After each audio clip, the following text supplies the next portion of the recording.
Hey you guys, Mr. Richard here, and I'm on my way to the studio to teach a Zoom masterclass for studio that is going to be attending our 360 Dance Festival in Chicago on November 13th through the 15th of this year.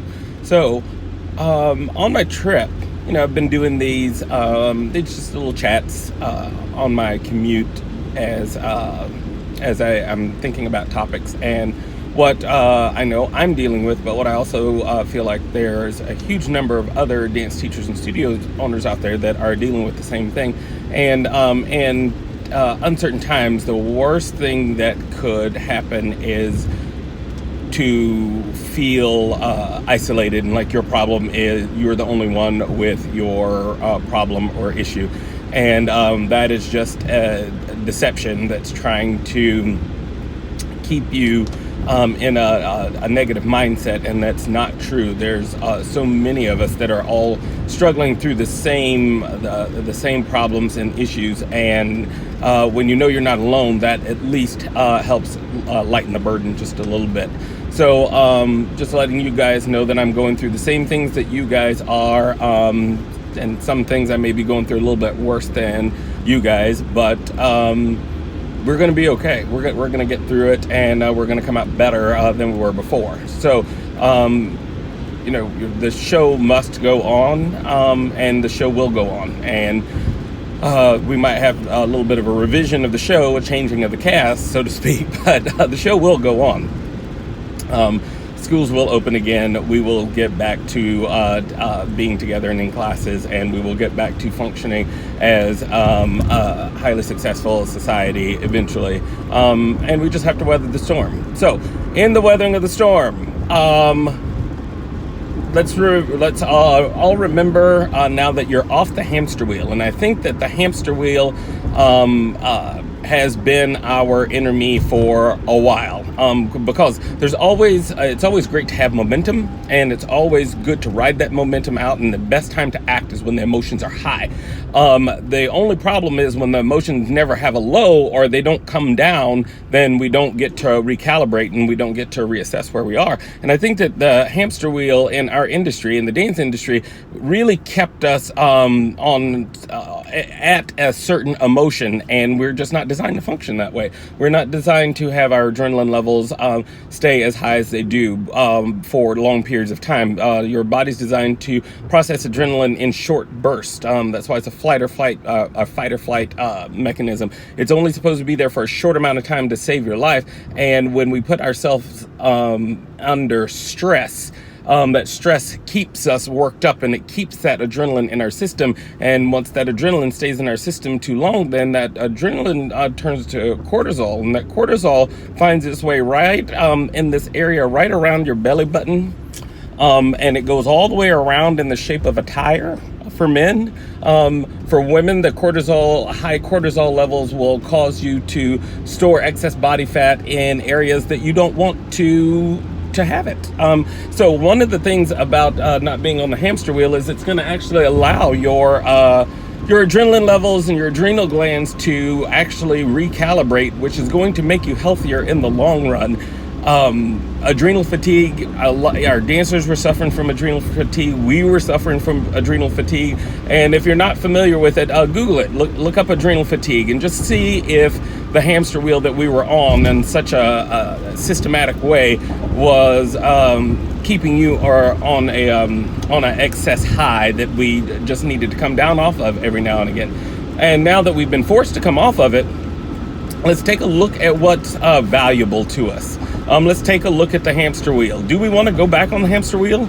Do we want to, now that we've had a moment to recalibrate and to think about things, do we want to, once we're allowed to gather again, do we want to go right back to where we just left off? And I'm saying that not so much from a financial standpoint or from a business standpoint, but I'm saying that from the standpoint of enjoyment and product and service. Do we want to go back to that exact same product and service that we were prior to this happening, or do we want to be better? So, I don't know how many of you remember Coca-Cola switched their recipe a time ago. I'm not even, for the people that know, remember this, that I'm just going to leave it at that. You're old enough to remember it was just Coke. Just Coke. Not Coca-Cola, it was just Coke. And for some reason, it just wasn't the same. There was a taste that just, it was not the same as the original Coca-Cola. So take a look at that when you're doing a little research and see how long Coke lasted. It has been shortened as Coke on vending machines and things like that, but the recipe went back to the original, not the original, but the version it was before it became Coke. And now Coca-Cola sales are obviously as high as they have ever been. But I'm bringing that up because when it's time to pivot, or when it's time to change, or it's time to recalibrate,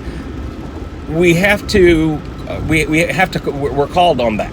And when I say we're called on that, our product is the technique that we teach. Our product is not that piece of choreography unless you're hired as a choreographer. Then if you are hired as a choreographer, then yes, your product is that piece, that combination of steps that you put together to a piece of music for a fee.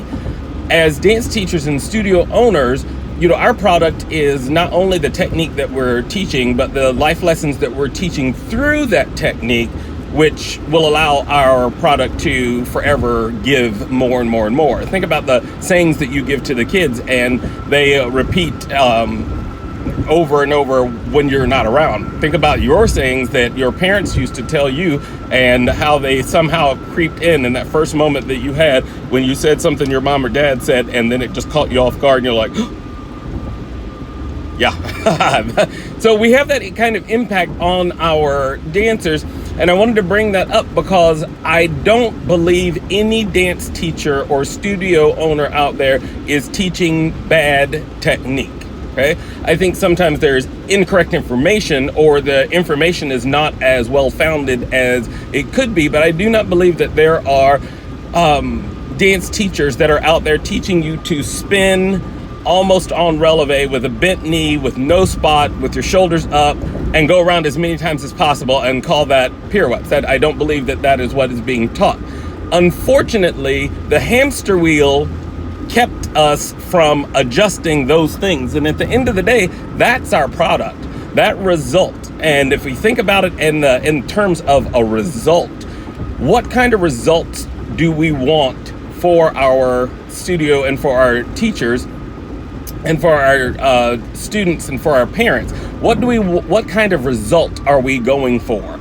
And I think that as you start to dive a little bit more into that result, you will be able to recalibrate for your season. So now, if you were a competition studio and that was your MO, this has been a real shakeup for you, because the season is gone, and there are competition owners out there whose hearts are just pouring out to their clients because there's just nothing that they can do. But if that was your only means of income, it's kind of, or your only purpose for your studio, maybe this is a time to recalibrate.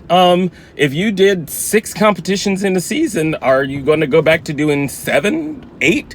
Or are you going to recalibrate and do 2 great ones and use that the rest of that time to fine tune your product, to pour into your dancers, to pour into your teachers, to pour into the community, pour into something that is greater than the few minutes that you get to spend on stage. And I'm not saying that there's anything wrong with it. There's not. I just think it has its place. So my original, I'm going to title this message, No One Teaches Bad Technique. And I'm going to say keep it that way because the hamster wheel allowed us the opportunity to skip over what the most important part of our business is, and that product, the technique that we're teaching, the message that we're teaching with that technique is the most important thing in our business. And I think that the hamster wheel may have jaded it a little bit so that our eye was on a prize, or our eye was on metal, our eye was on something other than our product. And our product, that result, is our product. And if we go back and just take a little time to think about what we want our parents to walk away from, what do we want our kids to walk away from? It has nothing to do with them going on to dance professionally. It's kind of like saying every little league player is going to go off to be a major league baseball player. That's not true. It's an extracurricular activity that has heart and passion, but it is used to teach lessons in life along with academics. So, keeping that in perspective, we are training you the best way that you can, that we can train you for the best that you can be. And I, again, don't believe that anyone's teaching bad technique in that process.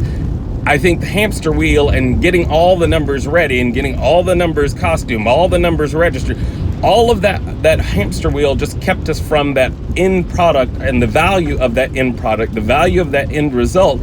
And I think that now that we have time to be off that hamster wheel, we can reevaluate, recalibrate, make the best choice for what you can go to sleep feeling good about at night, and the best choice for your client base, so that they not only return happy, and you are able to keep your doors open and prosper through this uncertain time.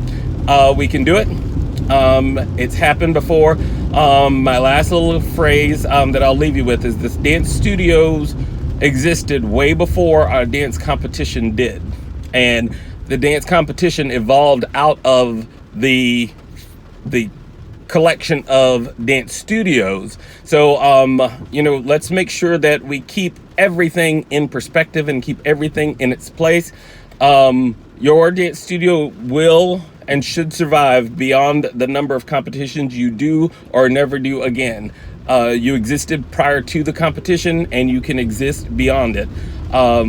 Support the competitions that you love. Support the owners that are doing their part to help you weather this storm. Support your kids in learning to be good competitors, but even more importantly, support them in being good humans. All right, thank you very much. Don't forget to click the like button.